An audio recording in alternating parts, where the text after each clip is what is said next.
Assalamu alaikum wa rahmatullahi wa barakatuh. وعليكم السلام ورحمة الله. Alhamdulillah wa salatu wa salamu ala rasulillah. Brothers and sisters, sometimes in life there will become times where you need to let go of something. Times where you need to let go of a relationship for the sake of Allah. Times where you need to let go of a piece of property or land, or a habit that distracts you from the path of Allah subhanahu wa ta'ala. And we do these sacrifices to show our sincerity to Allah subhanahu wa ta'ala. And sometimes it's a test to us by Allah.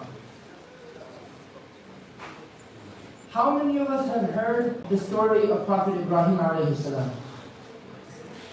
This is something, most weekend school teaches it to the students. Parents teach it to their young kids to increase their faith, to teach them about Prophet stories.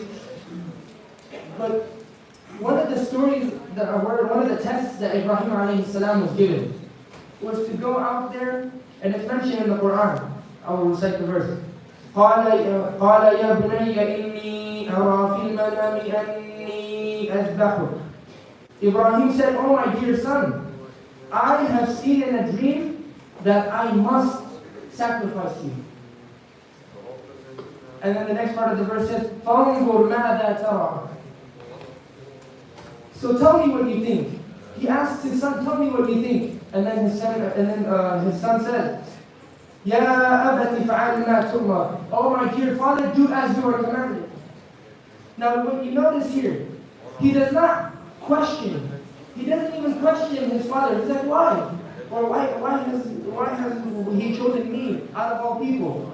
Couldn't you sacrifice something else?" He immediately says, "Do as you are commanded." Because he knows Allah is testing his father. And in life, brothers and sisters, if Prophet Ibrahim was willing to go on and do such a thing, what's our excuse if we can't give up on a small habit that we are used to? Or if we can't give up on screen time that distracts us from our prayer, or coming to the masjid, or reading the Quran? And both of them, Ibrahim alayhi salam and his son, they did not even look back.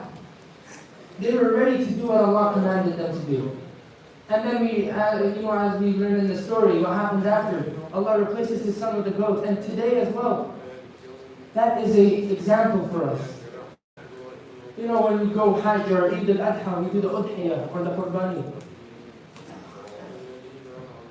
And from this ayah, I'll take two things. One is the trust in Allah and the plan of Allah. And number two, you notice how Ibrahim alayhi salam tells his son,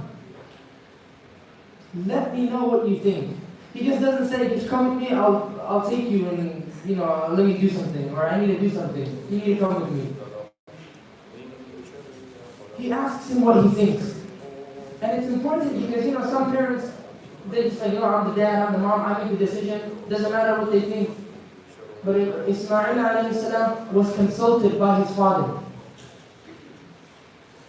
So we ask Allah subhanahu wa ta'ala to give us a deeper meaning of the Quran and make us amongst those who are ready to do anything for the sake of Allah. Ameen wa sallallahu ta'ala ala Sayyidina Muhammad wa ala alihi wa sahbihi wa sallam. Assalamu alaikum wa rahmatullahi wa barakatuh. وعليكم السلام ورحمة الله. أكرمكم الله.